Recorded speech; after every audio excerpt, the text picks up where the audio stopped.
So there's been an evolution of a number of art events where people are interacting electronically with an environment. There's a step, it makes noise, or maybe they're wearing some device on them and I light up a particular color when I'm near you. So there's a consciousness of separation and this consciousness that as a community we're co-creating some kind of new piece of art. Oh, interesting. Now, again, from a spiritual point of view, let's just say we go start at the heart and I have the lessons of Jesus and the level of, you know, compassion and understanding, and then we get higher up and we begin to understand that there's many truths and many paths, and that which I thought was the most truth might not be when seen from another perspective, you know. And then we get up into the crown and sixth chakra and we're looking at multiple realities, and we get down, you know, all the way up, and we can say, well, maybe creation is a team project. Maybe creation, maybe the divine is dropped a piece of consciousness in all of us, and our work is through cloud computing, through large networks, to emerge into some greater understanding where we're each separate little processors doing our thing, but we're also part of this larger, you know, grid, which of course is what the hot telecom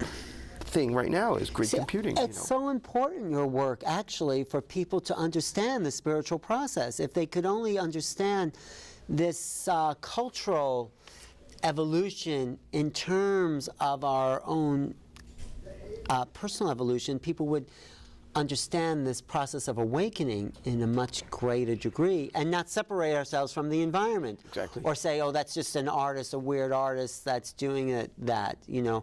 I was at the Museum of Modern Art and there's that woman just sitting there, and the whole art piece is to sit across from her and interact, or not interact, but just be in the space together, which is a very seventh chakra kind of place. Co-creating a work of art in silence. In silence, in peace. But it's also where your field ends and her field begins, and because it's intimate space. Yes. It's very, you know, very interesting. But the other interesting part is there's been inklings of these chakras throughout history, you know, the Fluxus movements, or even the Surrealists in some sense, or the Dadaists. They were already bringing in those levels of metaphor that awaken those senses of co-creation, that sense of co-creation. So do you go into that at all, like the kind of holographs of these other eras already foreshadowing where we're heading? Somewhat, and you know, again, talk about, you know, as early as the telegraph, we were beginning to see metaphors that are of understanding that it's all about energy. For example, they didn't quite understand what it meant, but that time and space were changing, you know, and these things. So, you know, my own sense is that, you know, the technologies of communication, just to recapitulate, from McLuhan, I'm saying the technologies of communication are extensions of our nervous system. Okay, that's an interesting metaphor. All right, well, in our spiritual work, we've begun to understand that our physical nervous system is more than just that we use the energy body metaphors, we use the chakra There's metaphors. A field around us. So if the telecom is an extension of our nervous system. The telecom being the The telecosmos, right? All the technologies. That we're searching out, our hunger to. Oh, so that's an extension of our bigger nervous system. That's right. Gaia.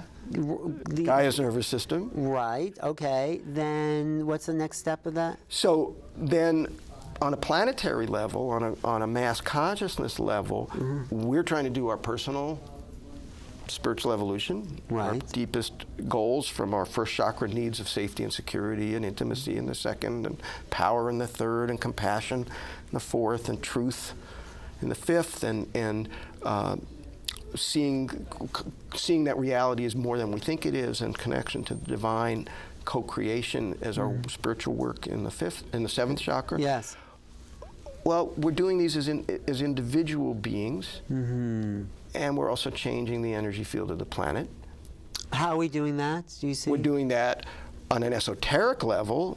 Many of your guests, I'm sure, will talk about, you know, change the world by changing your own consciousness. Right. And the world itself is changed. The change of the world is actually affecting our consciousness, which what we went into before. Exactly. Yes. And we're wiring the entire planet and we're becoming much more conscious of the entire planet. So we're planting sensory devices in bridges and tunnels. We've got the horrendous oil spill now, but we have underwater cameras.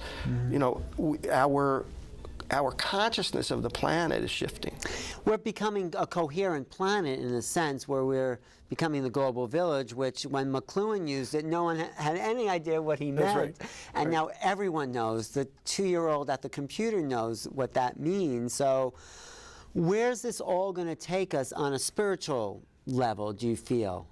I think that our work is to hold both our individual consciousness and do the work that we're here to do, and at the same time hold our awareness of global consciousness, and that we're finally birthing ourselves at a point where we can really do that dance between holding in awareness maybe all of our past lives at the same time, the fact that you and I are really just manifestations of the same divine spark, and still have the fun of, oh, I'm in this body, I'm in this incarnation, I'm in this life, and to hold them all at the same time. But also what I'm getting from what you're saying is that we have now a clear sense of self in relationship to, let's say, everyone else on the planet, which like cells in the body. That's right. You know, they're individual cells with their own individual nervous system and respiratory and all that,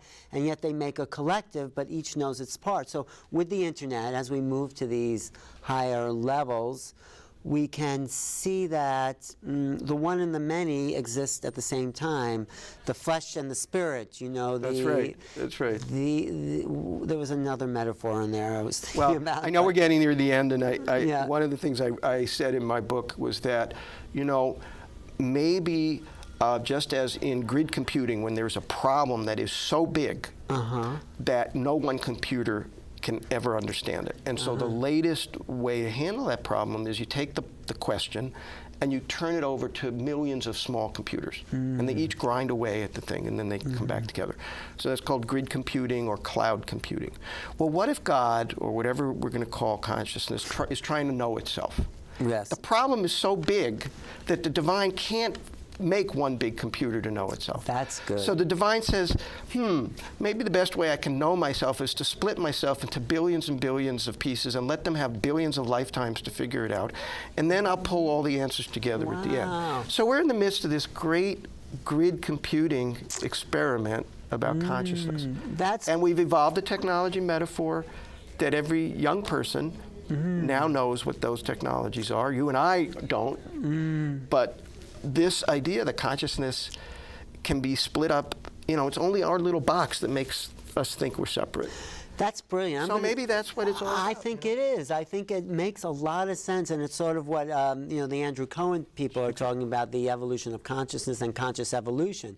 So what you're saying is a great example of conscious evolution, how we've been split into the self and it's our relationship to others to evolve together to create the oneness again. That's right. Which will then recapitulate itself back into a new manifestation. And then I'll have another experiment. Right. But the other part about the 6th and 7th chakra, I think once we understand that we can manipulate the illusion and we can all become artists in the co-creation, I think that's our destiny, is to become artists, to know that we are designing this world the way we want to in order to play with the other. We are co-creating itself as artists, and we can see ourselves as artists of our lives. I think you're right on. And that's when you're coming from the 7th chakra, all the other chakras really line up. So start there. Start from the level of I'm the artist of my life, co-creating it with existence.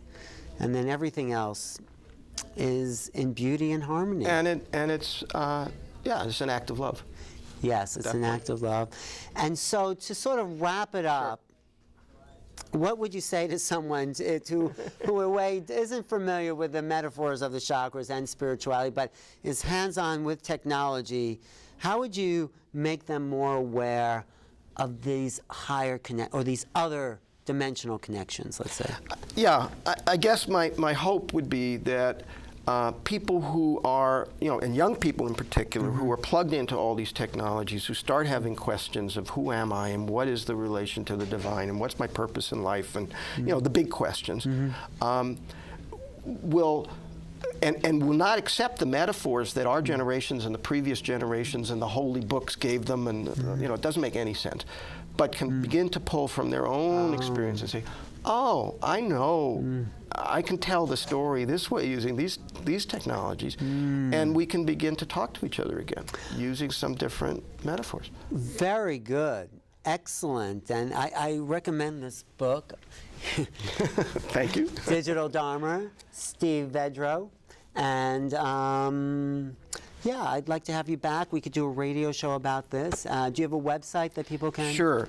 So the easiest way to get in touch with me is my website is srvedro, vedro.com, and the blog around Digital Dharma is the blog is called Teleconsciousness. Teleconsciousness.blogspot.com has chapter summaries, book reviews, YouTube links, hopefully a link to this program. It will, yes. And people can go there. If they just Vedro and Digital Dharma on Google, again, the right technology, we'll find each other. Thank you so much for creating a metaphor that it points to our evolution, because obviously technology is a part of our inner life now. It's not just the external world, but it's an integration, and it's a helpful evolution.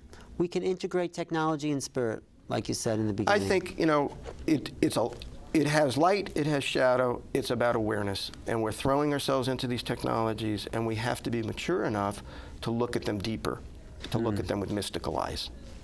Thank you. Great. Good. Alan Steinfeld, this is Alan Steinfeld for Newrealities. Thanks for watching. Check my website, newrealities.com. See you next time.